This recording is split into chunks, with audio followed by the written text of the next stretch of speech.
सुबह का समय, जब दुनिया नई उम्मीद लेकर जागती है। हर किरण एक नया वादा लेकर आती है, लेकिन सबके लिए नहीं। इस छोटे से गांव में एक लड़का था, नाम अर्जुन। अर्जुन खेत में हल चला रहा है। वह अपनी कमीज से माथे का पसीना पोंछता है।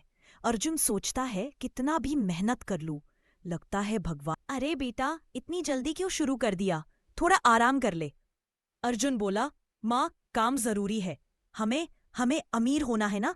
माँ बोली, तू चिंता मत कर बेटा, तेरा दिन जरूर आएगा। अर्जुन बहुत मेहनत करता था। खेत में काम करता वो रोज जंगल से लकड़ियां लाता है। उसके कंधे पर लकड़ी का बंडल उसे वजन से ज्यादा है, लेकिन अर्जुन को लगता है कि दुनिया उसके खिलाफ है। वह मेहनत करता, पसीना बहाता, पर फल हमेशा कम ही मिलता। उसे लगता था यह दुनिया सिर्फ भाग्यशालियों के लिए है। रात का सीन। अर्जुन थका हुआ दिए की हल्की रोशनी में अपनी पुरानी किताब पढ़ने की कोशिश करता है। उसकी आंखें बंद हो रही है। अर्जुन की माँ देखती है, अर्जुन बहुत मेहनत कर रहा है। माँ अर्जुन के पास आती है।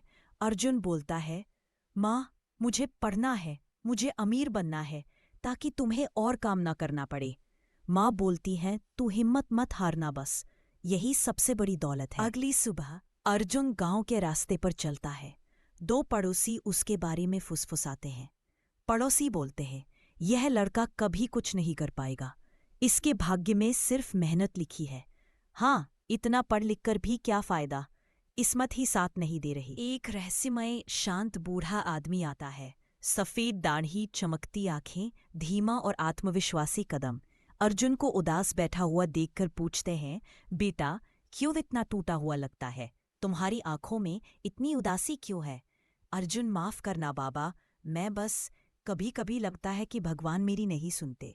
बाबा बोले, भगवान सबकी सुनते हैं पुत्र, बस वे सही समय का इंतजार करते हैं।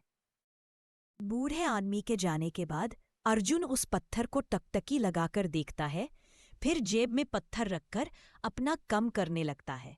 वही रोज का काम, लेकिन आज अर्जुन कुछ अच्छा महसूस कर रहा था, थोड़ा खुद था। अर्जुन गांव के चौक से गुजरता है।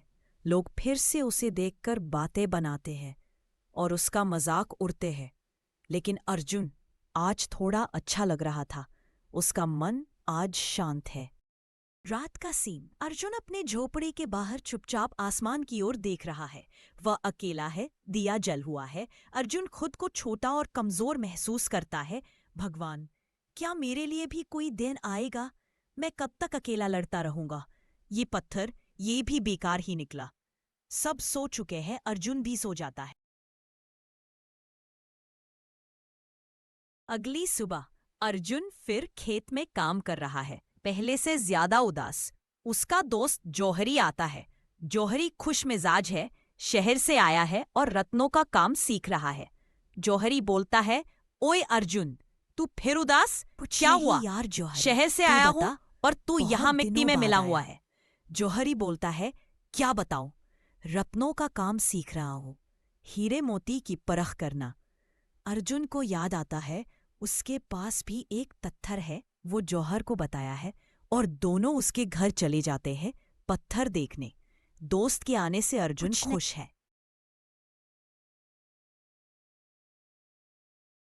अर्जुन पत्थर देता है।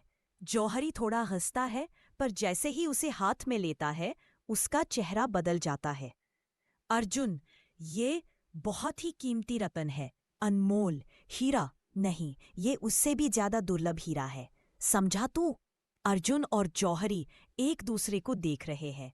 पत्थर बीच में चमक रहा है, लेकिन जौहरी हीरे की जांच करने के लिए उसे अपने साथ लेकर शहर चल जाता है। जौहरी के जाने के बाद अर्जुन के दिल से बाबा का वही अयाज आता है कि भगवान सबकी संत है बेटा, लेकिन सही समय आने पर अब अर्जुन के बुरे समय खत्म हो चुके थे और अब अर्जुन और उसका परिवार खुश